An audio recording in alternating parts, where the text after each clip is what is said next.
सिनायथिखौ आं गिबियावनो खुलुमग्रोनाय थाबाय। आंनि मुङा मुस्रिमा हांमास्रि दैमारि। आं बोखाजायो लखिमपुर जिल्ला माइनाव आफादनि नेहाथारि। SBI स्कुलनि मानगोनां बैसागु फोरबोआव बर' माहारिया बैसागु मेथाइया बर' माहारिखौ मोनथामबो फंबायमोननि बे निउस रादाब बुथुमग्राखौ आङो गिबियावनो आंनिफ्राय आङो मान बावग्रोबाय। बैसागु मेथाइया जोंनि बे बर' हारिनि रंजाथाइखौ माब्रै रंजाखांहोयो होनना बुङोब्ला जोंहा बेयाव गोजाम बोथोरा बारग'लांनाय लोगो लोगो मिथिंगाजों लोब्बा लानानै दिनै बोथोरजों लोब्बा लानानै जोंनि गोसो गोरबोआबो जेरै गोजाम बोथोरा थांनानै गोदान बोथोरा फैयोब्ला जेरै बिफां लाइफाङा गोदान महर लायो, सोमखोर महर लायो, बिदिनो गोदान बिलाइ गोरलै खिलिनानै मिथिंगाया जेरै सोमखोर समायना जायो, थिग बेबायदिनो जोंनि गोसो गोरबोआबो गासिबो मेथाइजों गोरोबनानै दामनाय देनाय जोंनि बर' हारिनि खाम सिफुं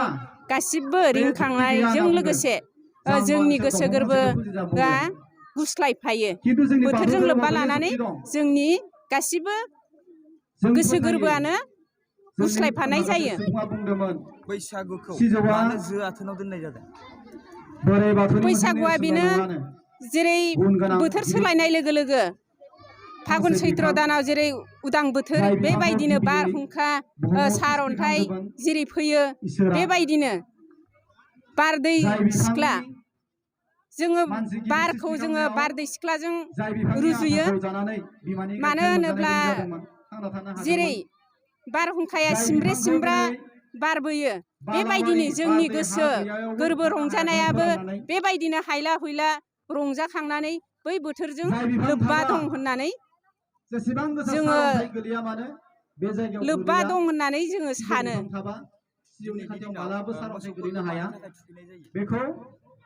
गिबियाव जोङो मोसौ थुखैनाया बेनो जोङो सैत्र मासनि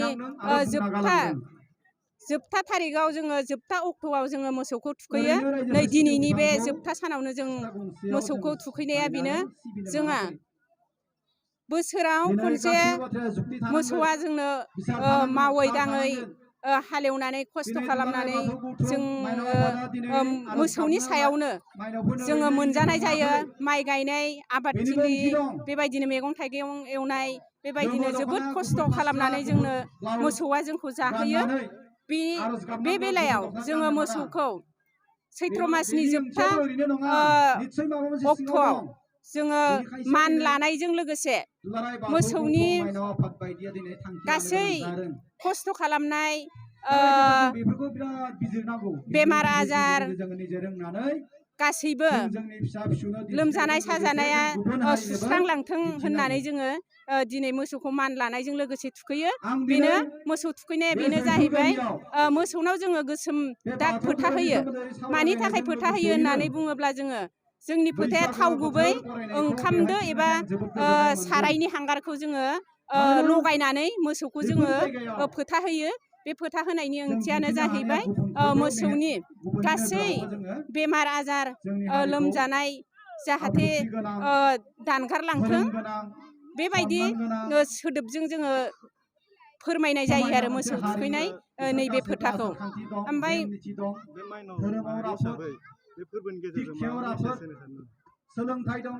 माइनाव माहारि गेजेरै जोङो बे फोरबोजों मेसेज होनाया बेनो माइनाव हिसाबै जोङो बिमा हिसाबै बोसोर गोदानाव थांनाय बोथोरफोराव जोङो जेरै अबेबा समाव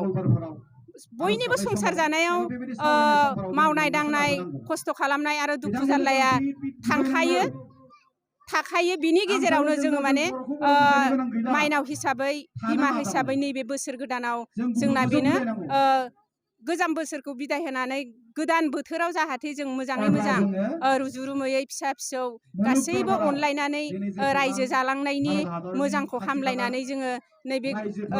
गोदान बोसोराव उन्दै गथ'फोरखौ न'खरनि उन्दै गथ'फोरखौ जोङो बिमा बिफाफोरखौ जोङो मान लाहोयो खुलुमनानै जों मान लाहोयो आरो जोंबो जोंनि असे न'खरनि गाहाय गुदि हौवाफोरखौ जोङो मान होयो जों खुलुमनानै मान लायो आरो गामिनि देरसिन सोमोन्दो जानायखौ जोङो बिदिनो बिफा जानाय जोंनि गेदेर सोमोन्दो जानायखौ जोङो बोसोर गोदानाव मान लायो आरो उन्दैखौ जोङो अननाय होयो जों बोसोर गोदानाव जोंनि माइनाव माहारिया जों बेजों लोब्बा लाखियो आरो गिबियावनो बड'लेण्ड बुब्लि लोगोसे एसएमएस निउस आरो प्राइम टाइम बिथांमोननिसिम बैसागु गोदान बोसोरनि जानानै बोखावजाय लखिमपुर जिल्ला दुलाराय बाथौ गौथुम लोगोसे धेमाजि दुलाराय बाथौ गौथुम जानानै रादाबगिरि नोंथांमोननिसिम आंनि गोसो गोरबोनिफ्राय साबायखर बावबाय जों दिनैनि बे गोदान बोसोर बैसागो फोरबो फालिथाय बे हाबाफारिखौ जोङो जोंनि नैबे धेमाजि बियाबनि बेन्दोङाव थानाय टाउन जयपुर बाथौ थानसालि धेमाजि बियाब बेवहाय लास्ट उत्तर धेमाजि दिनैनि खालारा जाहैबाय सैत्र दाननि 31 बे खालाराव जोङो बैसागो फोरबो फालिथायनि हाबाफारि बायदियै जों गिबियाव बर' हारिनि गोदोनिफ्राय सोलिबोबाय थानाय नेम आसार खान्थि जेरै दिनैनि बैसागो फोरबो होनोब्ला मोसौ थुखैनाय हाबाफारि बे मोसौ थुखैनाय हाबाफारियाव जोङो फुंनि 5 रिंगा 30 मिनिटआव जोङो मोसौ थुखैनाय हाबाफारिखौ मावफुंबाय बेवहाय दिन्थिदोंमोन मुस्रि मुलाराम दैमारि फोसावदों नेहाथारि दौरि आफाद जोंनि दुलाराय बोखावजाय लखिमपुर जिल्ला दुलाराय बाथौ गौथुमनि बे हाबाफारि थांबाय लोगोसे 7 रिंगायाव जोंहा दङमोन मुस्रि दिनेश रामसियारिनि दैदेननाय थानसालि फोसाबनाय आरो लोगोनो फुंनि आर'ज आरो मोन्थिनाय बेखौ दैदेनदोंमोन जोंनि बोखावजाय लखिमपुर जिल्ला दुलाराय बाथौ गौथुमनि दौरि आफादनि आफादगिरि मुसुर चन्द्र बसुमतारिया दा हाबाफारि बायदियै फैयै जोङो सावराय जथुम दिनैनि बे फोरबोनि सेथि हाबाफारि सावराय जथुम जों बेवहाय सावराय जथुमनि हाबाफारियाव जों लादोंमोन मासिगिरि मुस्रि चन्द्र बसुमतारिमोन बिथाङा जोंनि बोखावजाय लखिमपुर जिल्ला दुलाराय बाथौ गाहाय आफादगिरिमोन नाथाय बिथाङा माखासे न'खरनि उसुबिदा एबा जेंनानि थाखाय फैनो हायासै बिथांनि जायगायाव जोङो जोंनि बोखावजाय लखिमपुर जिल्ला दुलाराय बाथौ गौथुमनि आखान्थि आफादगिरि मुस्रि जुलि चन्द्र बसुमतारि सारखौ बर' सारखौ जोङो मासिगिरि गनाय जाबाय आरो हाबाफारि बायदियै बिथाङा दिनैनि बे सावराय जथुमनि मासिखौ दैदेननानै जोंनि जा दिनैनि हाबाफारि जों फुंखा सुबुं लाबोदोंमोन फुंखा सुबुंनि थाखाय जों आयदा खादोंमोन बे आयदायानो जाहैबाय बैसागो फोरबो दा बे बैसागो फोरबोनि आयदायावनो जों माखासे फुंखा सुबुं लाबोबावदोंमोन बिथांनो जाहैबाय मुस्रि राजु रामसियारि गाहाय फोरोंगिरि निरुपमा हागजेन बर' गेजेर फरायसालि बिथांनो जों आयदाखौ होदोंमोन बाथौ धोरोमखौ मुलुगनां खालामनायाव जोंनि मावनां हाबा बे आयदायावनो दा सोलिबाय दङ लोगोसेयैनो जोङो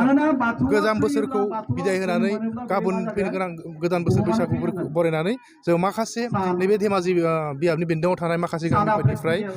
मेथाइ खननाय बैसागो मोसाखावरि मोसानायखौ दिन्थिफुंनायजों लोगोसे जोङो गोदान बोसोर बैसागुखौ दिनैनि हाबाफारिजों बरायनाय जाबाय बैसागो फोरबोआ बर' माहारिनि सायाव माबायदि गोहोम खोख्लैयो बैसागो फोरबोआ जोंनि बर' माहारिनि सायाव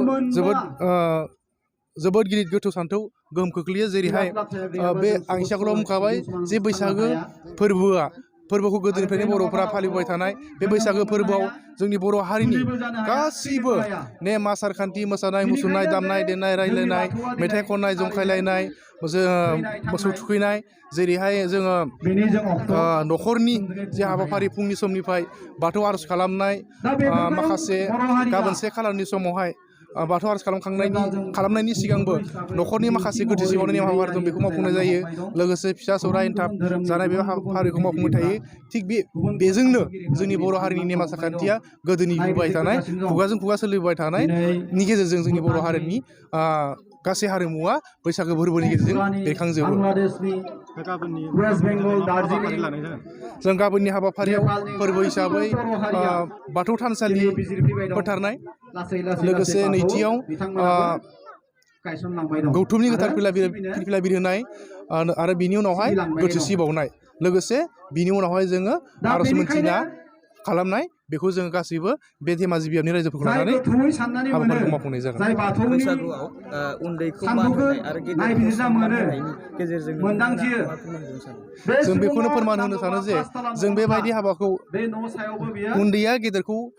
खुलुमनाय बियो जाहैबाय जोंनि आखल आखु गियान सोरजिनाय जायखौ जोङो गिदिरखौ खुलुमोब्ला गिदिरनिफ्राय बोर मोनो बोरखौ ओरैबायदि सासेयो जाय आफा बोराइ बाथौनिफ्राय बोरखौ बिनानै बोर सासेयो जाहाथे बे गथ'आ इयुनाव देरना लावनानै गुनि गियानि जानानै जाहाथे गोरों गोरा जानानै बर' हारिनि सासे बिबानगिरि जानानै बर' हारिनि बिबानगिरि जानानै हारिखौ मुलुगनां खालामनायाव जाहाथे बिथाङा जौगालांनो हागोन बिबान लानानै दावगालांनो हागोन बेबायदि बोरखौ जों मोननाय जायो। लोगोसे उन्दैखौ बोर सारस्रिनायजों लोगोसे जाय गथ'आ गेदेरखौ खुलुमगोन अब्ला बे बोरखौ होयोब्ला जोङो जोंनि बर' हारिनि गेजेराव जुदि गुनि गियानि जागोन होमबाना जों बयबो रोंगौसा जानानै हारिखौ फोथांना लाखिनायाव मुलुगनां खालामनायाव जों बयबो हेफाजाब मोनगोन।